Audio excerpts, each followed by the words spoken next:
어머니가 아침에 우산 장사하는 아들이 나갈 때 기도했습니다. 하나님, 오늘 비가 오게 해주세요. 우산 장사 아들이 집을 나가고 나서 그 다음에는 구두방 아들을 우리 구두를 닦는 일을 하는 아들이 출근을 하게 되었습니다. 그때 어머니가 이렇게 기도했어요. 하나님, 오늘은 해가 쨍쨍하게 해주세요. 하나님은 무슨 기도를 들어주실까요?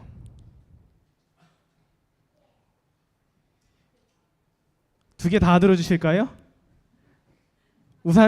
우산집 근처에는 비가 내리게 하시고 구두집 근처에는 해가 쨍쨍 나게 하실까요? 우리가 기도를 하다 보면, 그리고 우리가 신앙생활에서 기도는 참 많은 부분을 차지하고 있는데, 때로는 많은 그리스도인들이 이 기도 생활에 대하여 큰 혼란을 갖긴 합니다. 분명 하나님께서는 기도에 응답하신다고 하셨고 우리의 기도를 들으신다라고 이야기하셨는데, 여러분, 우리가 이런 기도를 들으면 하나님께서 어떤 기도에 응답을 하셔야 할까요? 만약에 여러분께서 하나님의 입장으로 계신다고 한다면 여러분은 어떤 기분이 드시겠습니까? 여러분, 하나님께서도 굉장히 곤란해 하시지 않을까요? 비를 내리게 해야 할지, 해가 쨍쨍하게 뜨게 해야 할지. 화면 좀 바꿔주세요.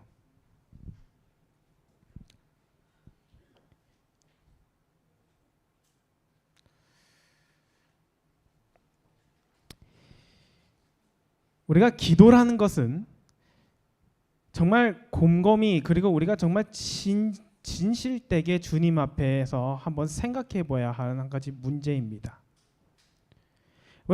우리가 드리는 많은 기도들은 어쩌면 하나님을 굉장히 곤란하게 하고 그분께 드리는 것이 하늘에서는 굉장히 민망한 내용일 수 있다는 것을 오늘 우리가 이 짧은 이야기를 통해서 한번 생각해 볼 수 있는 것이죠. 기도란 무엇일까? 우리가 그것을 생각하면서 오늘 야고보서 4장에 있는 말씀을 여러분과 함께 생각해 보고자 합니다. 야고보서 4장 13절과 14절에 이렇게 말씀하셨습니다. 우리가 다 하나님의 아들을 믿는 것과 아는 일에 하나가 되어 온전한 사람을 이루어 그리스도의 장성한 분량이 충만한 데까지 이르리니, 이는 우리가 이제부터 어린아이가 되지 아니하며 사람의 괴술과 간사한 유혹에 빠져 모든 교훈의 풍조에 밀려 요동치 않게 하려 함이라. 오늘 야고보서에서 말씀은 우리가 그리스도의 장성한 분량에 충만한 데까지 성장해야 한다라는 것을 분명하게 이야기하고 있습니다. 그렇게 성장하지 않으면 사람의 괴술과 간사한 유혹에 빠져 다 흔들리게 될 것이다 라고 분명히 이야기하는 것이죠. 그리고 이 영적인 성숙도를 한쪽 측면에서 바라볼 때 우리는 기도라는 것을 결코 빼놓을 수 없는 것입니다. 왜냐하면 우리가 어떠한 기도를 드리느냐, 우리가 주님께 어떻게 간구하느냐가 우리의 영적인 현 주소를 나타내는 것이죠. 과연 어떻게 기도하며 무엇을 위하여 기도할 것인가. 그래서 그것은 매우 우리의 영적인 성숙하는 과정에 있어서 아주 중요한 것이라는 것입니다. 드와이트 L 무디라는 미국의 한 유명한 설교가가 이렇게 이야기했습니다.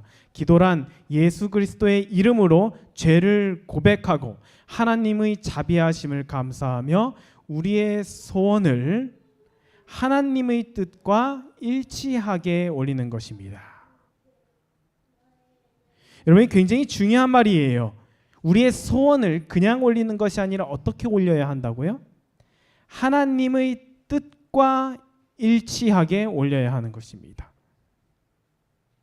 여러분, 이러면 기도가 좀 어렵게 느껴지지 않습니까?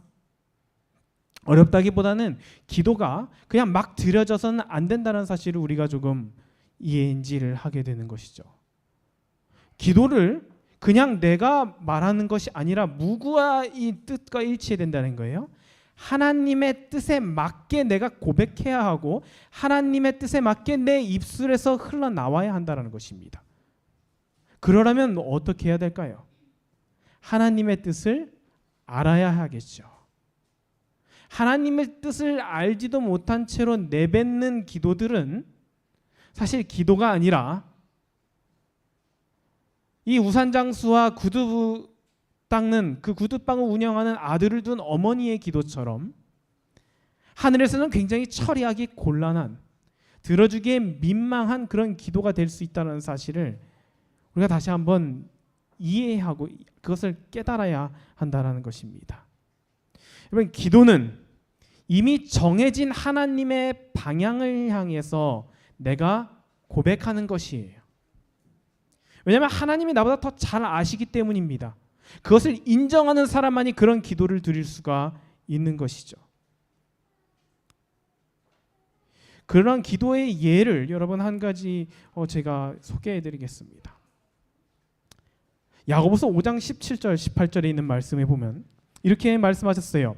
엘리야는 우리와 성정이 같은 사람이로되 저가 비 오지 않기를 간절히 기도한즉 3년 6개월 동안 땅에 비가 아니 오고 다시 기도한즉 하늘이 비를 주고 땅이 열매를 내었느니라. 여러분, 이 이야기 보면 굉장히 저는 처음에 이 말씀을 읽어서 굉장히 충격이었습니다. 여러분, 엘리야 다 아시죠? 엘리야가 아합 왕 시절에 그의 하나님의 말씀을 누구에게 전해줬어요? 아합에게 전해주었어요. 하나님께서 3년 6개월 동안 비가 내리지 않겠다라고 말씀하셨다. 여러분, 비가 안 내리면 상식적으로 선지자가 어떻게 기도해야 됩니까? 비가 오게 해달라고 기도해야 되는 그죠? 비가 지금 안 오고 있는데 가뭄에 비 안 오게 해달라고 기도해 주신 분 계십니까? 우리가 몇 해 전에 호주도 굉장히 가뭄에 시달렸었는데 그때 혹시 하나님 비가 안 오게 해달라고 기도하신 분 계셔요? 여러분, 엘리야의 기도가 이게 그냥 보통 기도가 아닙니다. 엘리야는 지금 어떻게 기도하고 있어요? 비 오지 않기를 간절히 기도합니다. 하나님 비 좀 안 오게 해주세요. 그 가뭄에. 대체 이 선지자가 엘리야가 막 화가 나갖고 저 괘씸한 백성들 고생 좀 하게 이렇게 그렇게 기도하지는 분명 않았죠. 그렇다면 엘리야가 어떻게 하면 이런 기도를 드릴 수 있었을까? 그래서 우리 드와이트 무디 목사가 한 이야기처럼 엘리야는 하나님의 뜻에 대한 확고한 신념과 그런 확신이 있었다라는 것입니다. 하나님께서 뭐라고 이야기하셨어요? 내가 비를 내리지 않을 것이다 라고 이야기하니까 엘리야는 그때부터 어떻게 기도합니까? 하나님, 비가 오지 않게 해주세요. 굉장히 놀라운 사건입니다. 만약에 엘리야가 자기가 이런 기도를 드린다고 사람들에게 이야기한다면 엘리야는 정말 못된 사람들에게 해코지 당할 만큼 정말 말도 안 되는 기도를 지금 드리고 있는 것이죠.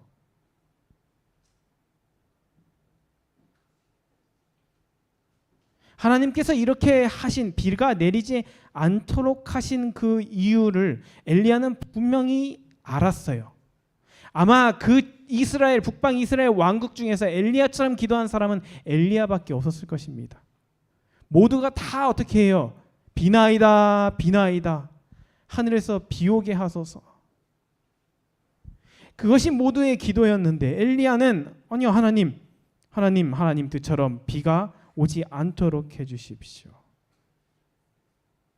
그러면 엘리야는 하나님께서 그 가뭄을 통하여 하늘에서 비를 주시는 분은, 하늘에서 비를 내릴 수 있는 권한은 그들이 그토록 사랑하고 애정하는 바알이 아니라 하나님이심을 알게 하시는 그 계획이 있다는 그 계획을 이해하고 있었기 때문에 이런 기도를 드릴 수 있었던 것입니다.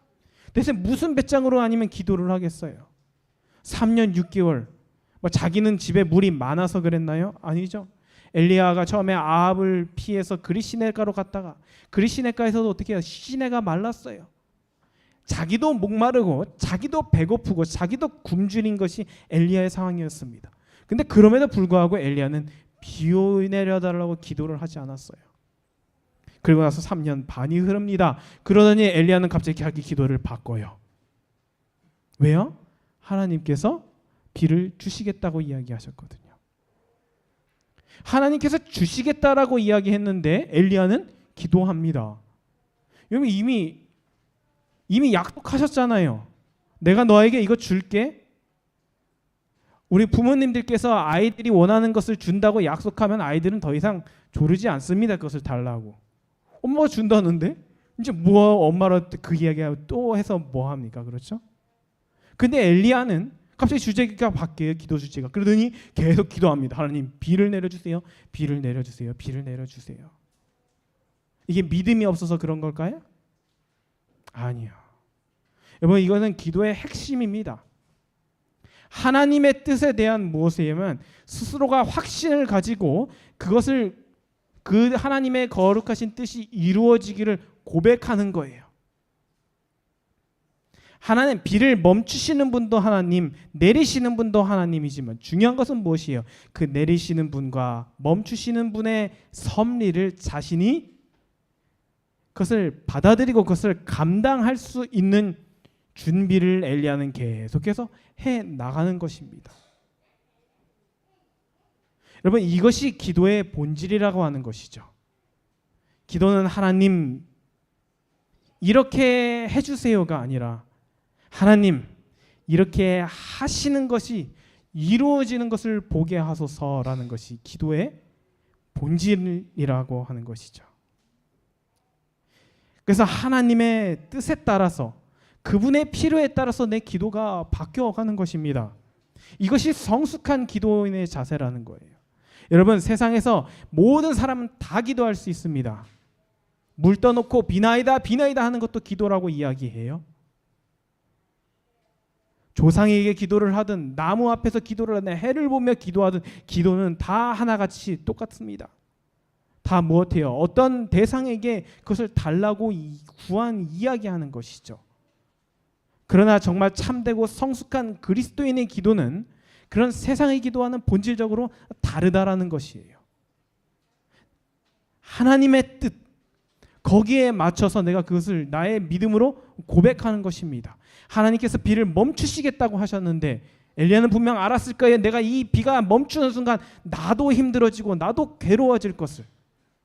그러나 엘리야는 그렇게 기도한 것입니다. 하나님 내리시 않겠다고 하셨사오니 그 3년 반을 견디게 하소서. 나도 배우게 하소서.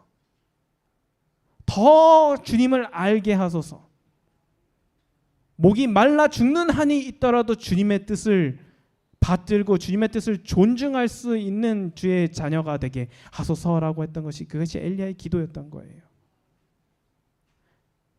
정말 놀라운 기도지 않습니까? 여러분 또 다른 이야기를 한 가지 해드릴까요? 여러분 히스기야 왕 아시죠? 히스기야가 왕위에 있을 때 아수르가 쳐들어옵니다. 아수르 왕 랍사기가 협박을 해요. 사네립이 랍사기를 보내서 협박을 합니다. 너 누가 너를 건지겠느냐? 나 아무것도 없지 않느냐?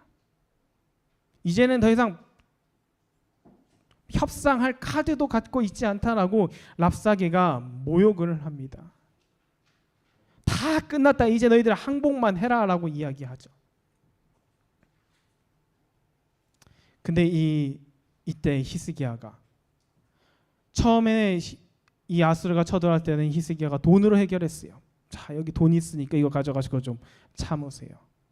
근데 이번에는 줄 돈도 없습니다. 자 아무것도 수중에 남지 않았어요. 그때 히스기야가 하나님 앞에 결국 나아갑니다. 그리고 그 랍사게가 협박하는 그 편지를 놔두고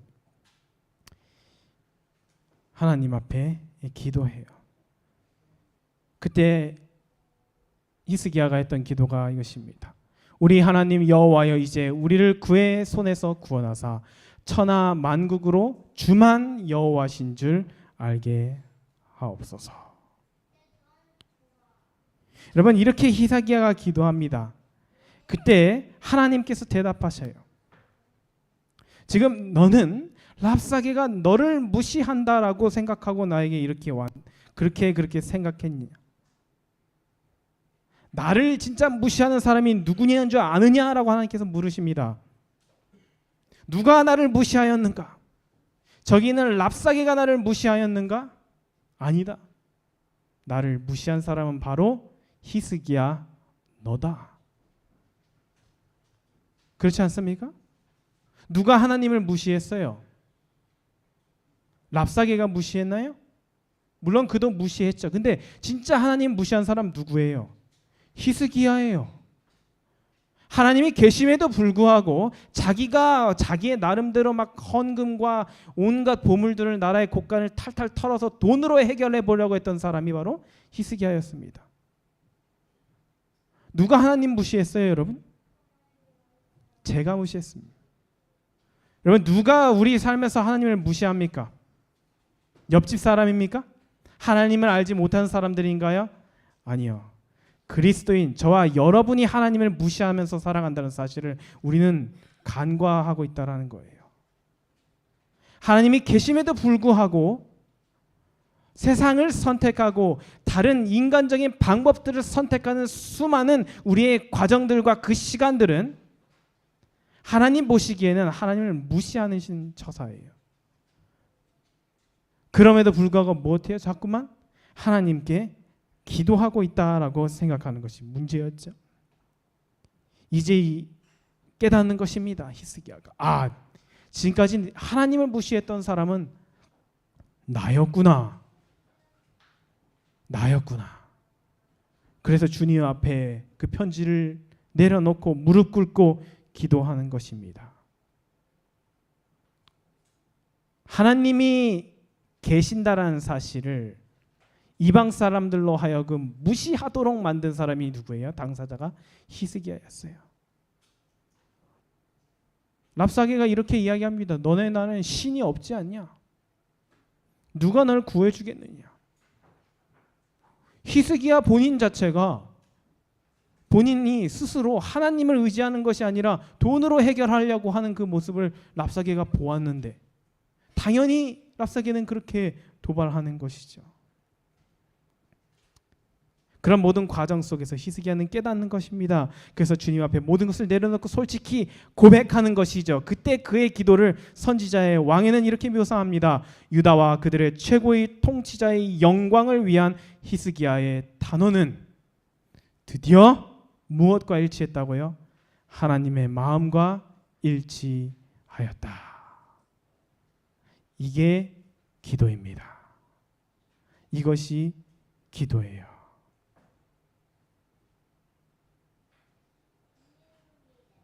기도는 하나님을 변화시키기 위해는 어떤 설득의 과정이 아닙니다. 기도는 무엇이에요? 나를 변화시키려고 하는 나의 다짐과도 같은 거예요. 주님의 뜻이 그러하신데 그 뜻에 내가 굴복하도록 인도하소서.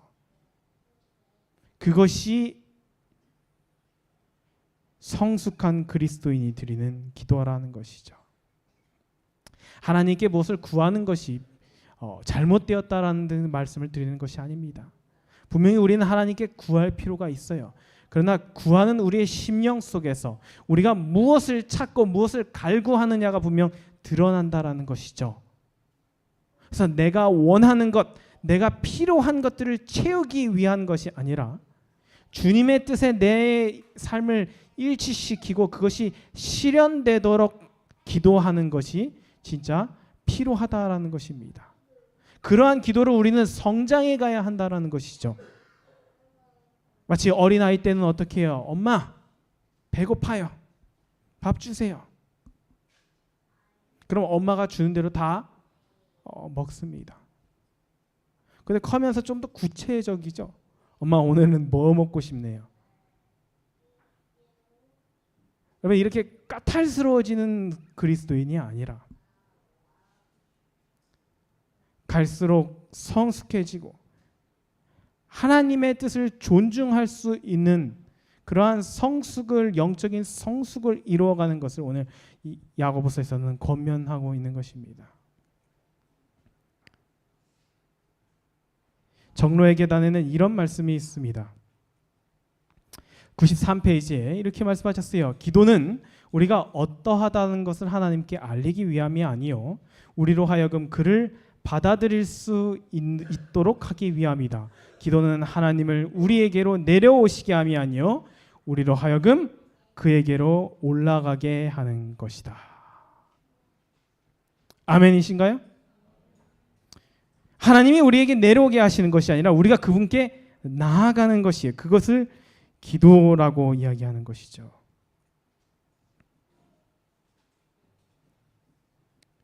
여러분 이제 말씀을 정리하면서 여러분 아브라함을 기억하십니까? 아브라함이 애굽에서 큰 어려움을 겪고 돌아왔어요. 그리고 나서 딱 도착한 곳에 딱 서니까 거기에 텐트를 치고 살다 보니까 어때요?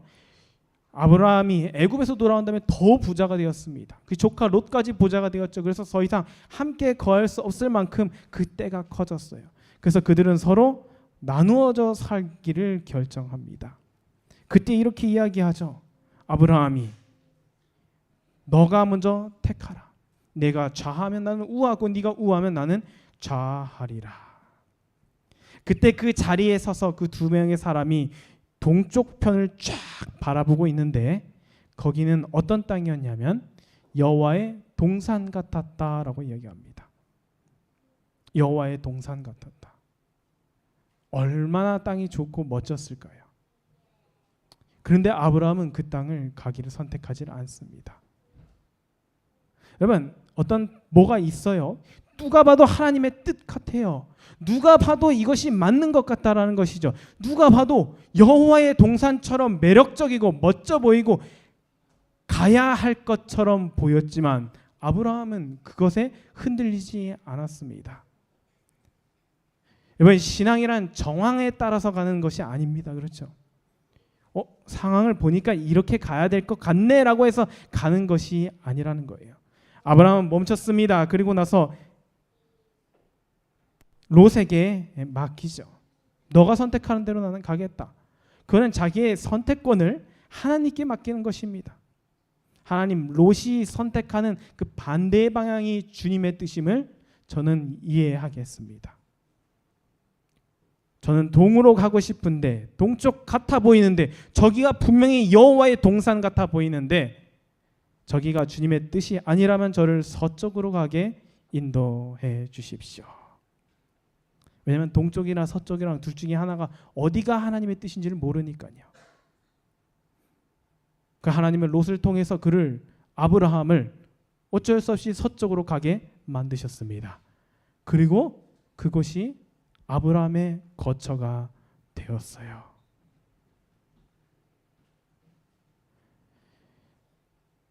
여러분 우리의 기도는 우리의 양심과 지성과 판단력 그리고 동시에 우리의 의무를 다함으로써 완성이 됩니다. 그렇게 우리가 우리의 의무를 다할 때 하나님의 인도하심을 받을 자격을 갖추게 되어요. 아브라함이 애굽에서 돌아와서 내렸던 그 첫 번째 선택이 여호와의 동산 같아 보이는 그곳을 마음대로 택하지 않은 그 선택이 그를 평생 하나님의 인도하심을 받을 수 있는 그러한 적합한 장소들로 인도해 주었다라는 것입니다. 그곳에서 아브라함은 믿음의 조상이 된 것이고 그곳에서 그는 이삭을 갖게 되는 것이고 그곳에서 그는 믿음으로 살았다라는 하나님 앞에 그러한 평가를 받게 되는 한 명의 성숙한 그리스도인으로 성장해 갔다라는 것을 우리는 그의 삶을 통하여 분명 확인할 수 있게 되는 것이죠. 그래서 여러분 우리 기도합니다. 그렇죠? 열심히 기도하시기 바랍니다. 그러나 이번에는 조금 더 성숙한 기도를 위하여 기도하시게 되실 간절 소망합니다. 하나님의 뜻이 무엇인지 그것을 깨닫도록 기도하시고 그것에 순종하도록 기도하시기를 소망합니다. 세상 사람들이 구하고 비나이다 비나이다 하는 것이 우리의 기도가 아니라 우리 주님께서 우리 예수님께서 마태복음 6장에 있는 남겨주신 그 기도처럼 그러므로 너희는 이렇게 기도하라. 하늘에서 뜻이 이루어진 것 같이 하늘에서는 하나님 뜻이 이루어진 것 같이 땅에서도 누구의 뜻이요? 하나님의 뜻이 이루어지기를. 그렇게 성숙한 기도로 더욱더 성숙해져 가는 저와 여러분 되시기를 바라면서 오늘 말씀을 마치겠습니다.